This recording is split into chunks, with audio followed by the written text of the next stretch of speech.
So who's gonna break the ice and really talk about interracial versus intraracial dating from a Black perspective, which of course loops in all other races, but who's gonna really talk about it? We are. Welcome back to the Percy Ponders podcast. If you're new here, space for sensitive, thoughtful e-cousins, figure it out all together.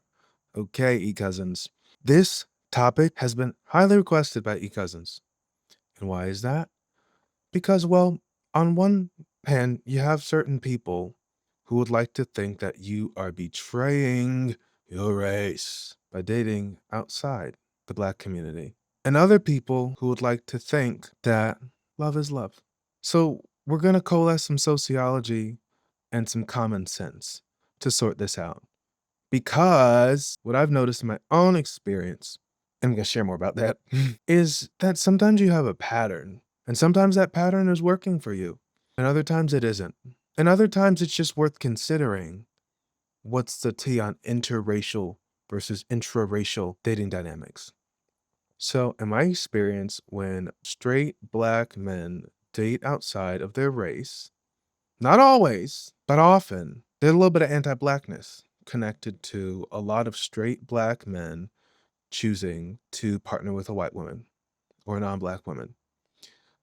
I will often hear certain sorts of straight Black men who partner with white women say things along the lines of, well, all Black women are. They'll fill in the blank.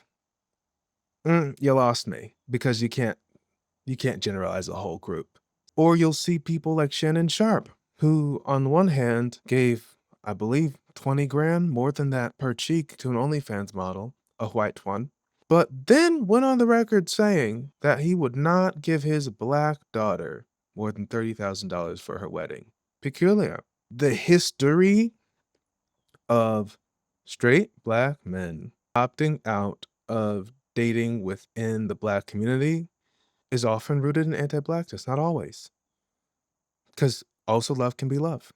And I know a lot of straight Black men who are in respectable interracial relationships, and there's mutual understanding, and their preference, it spans the rainbow. And that's like good for you. But just don't be anti-Black about it. But what's interesting when it comes to interracial dating dynamics, in my experience, for Black women and queer Black men, is that it often comes from a place of like, hey, statistically, the pickings are slimmer. If you are a Black racialized individual dating men, the pickings are slimmer if you want to date intra-racially within your own community. Because if you're dating Black men, well, statistically, 1 in 3 Black men will be incarcerated over the course of their lifetime in the US. Thanks a lot, American racism. On top of that, you have a lot of Black women who are earning more than most Black men, are more credentialed than a lot of Black men.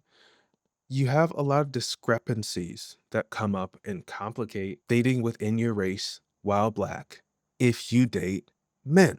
These discrepancies are different for heterosexual Black women and queer Black men than they are for Black straight men. Okay, let's clear the air on that. Let's clear the air on that. A lot of straight Black men have the chef's pick, okay? When it comes to choosing whether to date within their community or outside of it. And many just opt to whoop, Shannon Sharp. There are others too, but I don't know why Shannon just keeps coming to mind. So we understand that math is not in some of our favors to date within our community. Now, let me tell you some of my experience with interracial versus intraracial dating. Ideally, I would date within my own community. Historically, when I was equal opportunity, I have had a lot of experiences where white men in particular are interested in me superficially. But once they realize I'm more than 6'2", 230 pounds, a certain build, and have something happening up here, right? I'm an independent thinker, right? Once they realize that you aren't getting a half deal, you're getting the whole human here. Don't make me your fetish. Get lost with that. Once they realize that the price of admission to being in a relationship with me is getting to know me fully, 360, all right? Once they realize that it does not fly in this part of town to post up and project onto me whatever fantasies you've held about a black guy based on what you've seen online and what you glamorize from the movies. We know what different types of movies. Once you realize that I am not going to fit in your little tokenized box, the overwhelming majority of white men and many other men I've met who are non-black, they get funny. And you know how know they get funny? Well, once upon a time in my wayward youth, I had a relationship that sort of flowed like a scene from Jordan Peele's Get Out.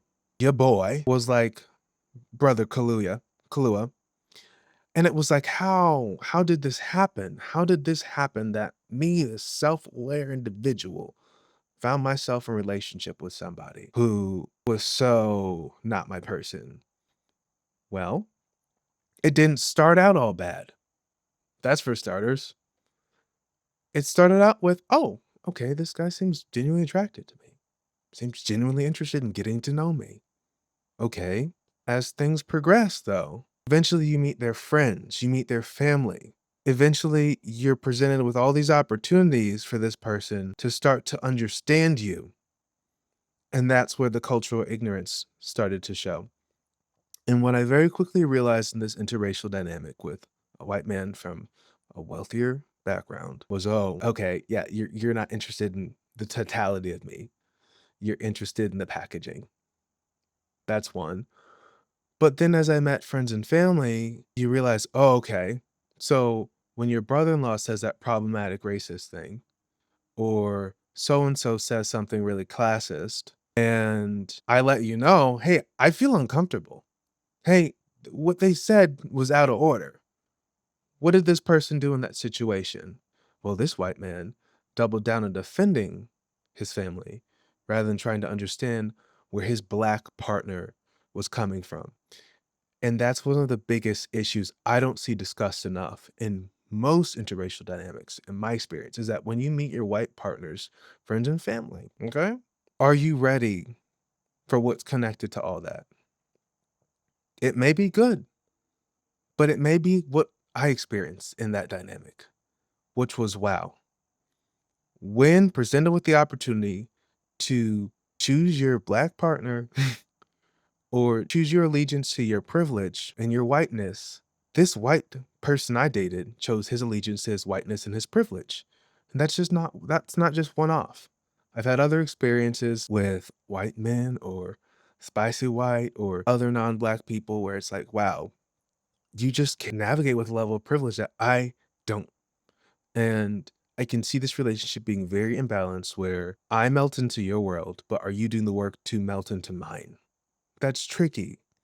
Does that always happen? No. I see cases of black women being loved very well by white men because, frankly, they have more capacity and resources and emotional bandwidth to care for them because they just experience less structural stress, right? They aren't struggling with the side effects of being in a racist culture. And so certain white men have a capacity to love on their black partner more if they really care to.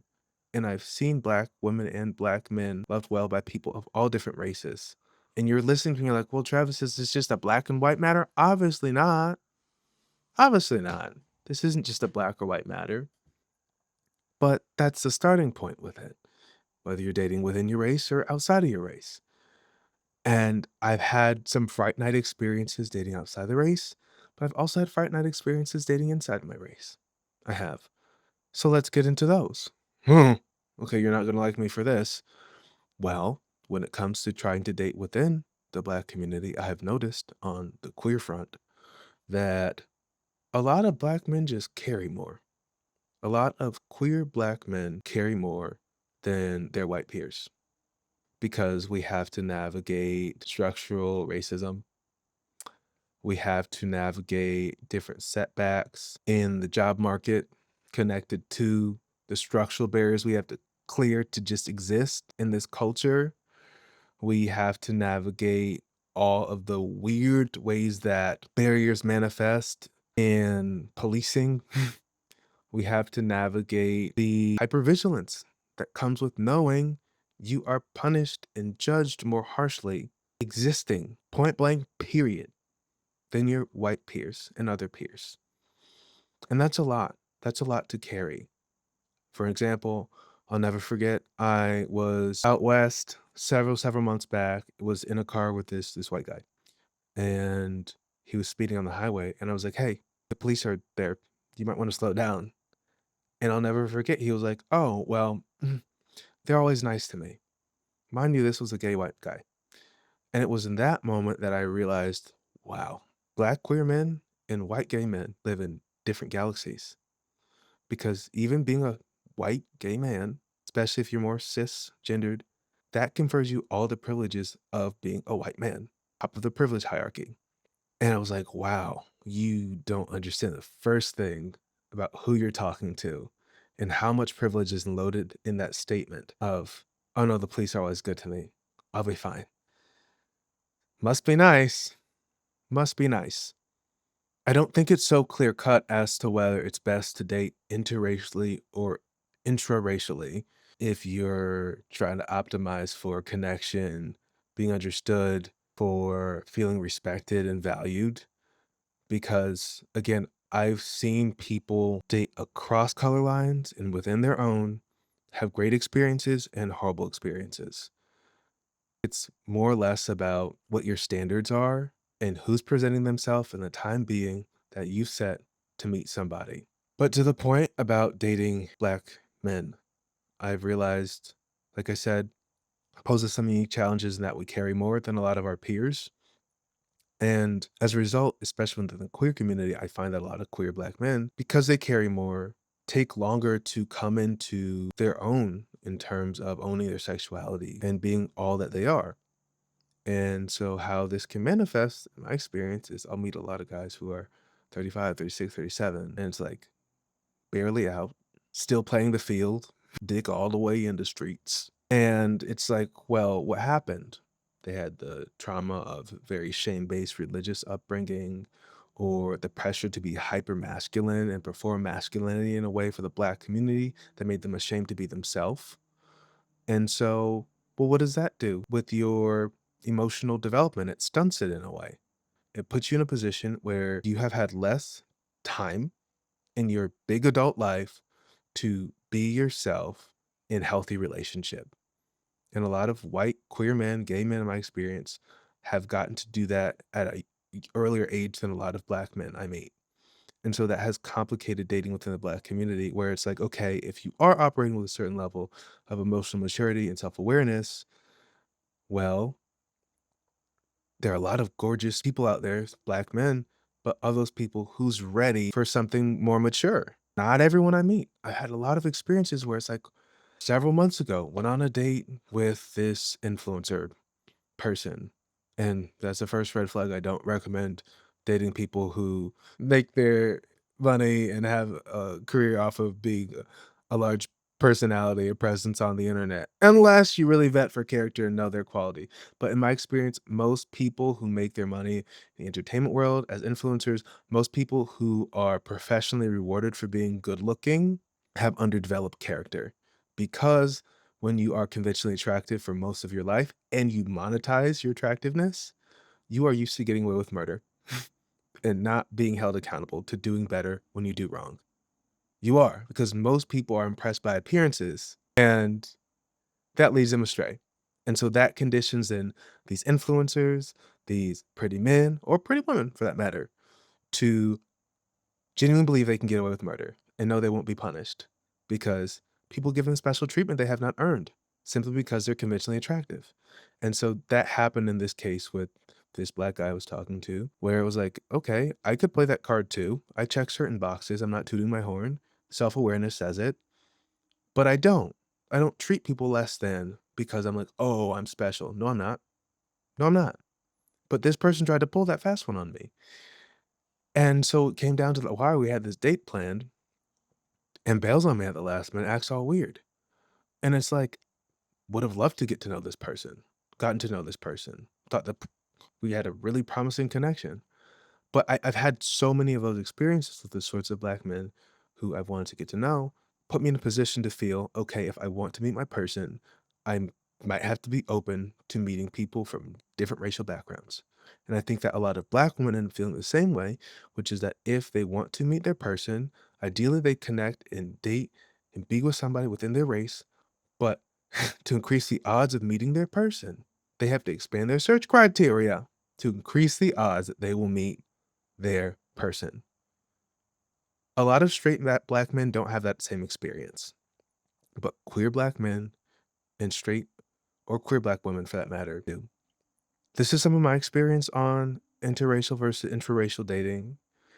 Capstone summary is that dating within your race or outside your race doesn't necessarily mean you hate yourself, doesn't mean you necessarily carry a ton of internalized racism, although we all carry some level of programming we need to unlearn around centering the European gaze because it's embedded in every fiber of our culture. Look no further than the movies. Who's the main love interest?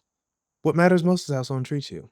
What matters most is that they're willing to go above and beyond to be inconvenienced, to learn you in and out, to respect you through and through, to care for you, not just when it's fun and easy, but when times is hard, in the words of John Legend, and things are changing. And I pray to God that we will remain the same. But all I gotta say is that I love don't have to change. No, it don't have to change. What's your experience with this topic? I would love to hear you all sound off in the comments. And it's important to know your pattern when it comes to this sort of stuff because, well, if your picker has been off, you get to upgrade it. And also, if you carry some sort of ingrained narrative in yourself around like this is better than that, it's time to examine that as well. And I hope that other non-black people who watch this, you take something from it that if you want to be in relationship with somebody who's a POC, that you do the work to love them well. Because I've met so many white men in particular who want to be in proximity to blackness, who want to date blackness, who want to sleep with blackness. But when you pull back the hood on that connection they're trying to foster with that black person, you realize that it is not rooted in love. It is rooted in lust. And when presented with the opportunity to love that person well, they tap out. Don't be that white person. I know too many of you all, especially in the gay community. Anywho, if you're a heart centered visionary in a season of grief, growth, reinvention in your personal life or career, resources down below. We'll connect. This is Percy Ponders signing off. I got to go on a wellness walk. Peace.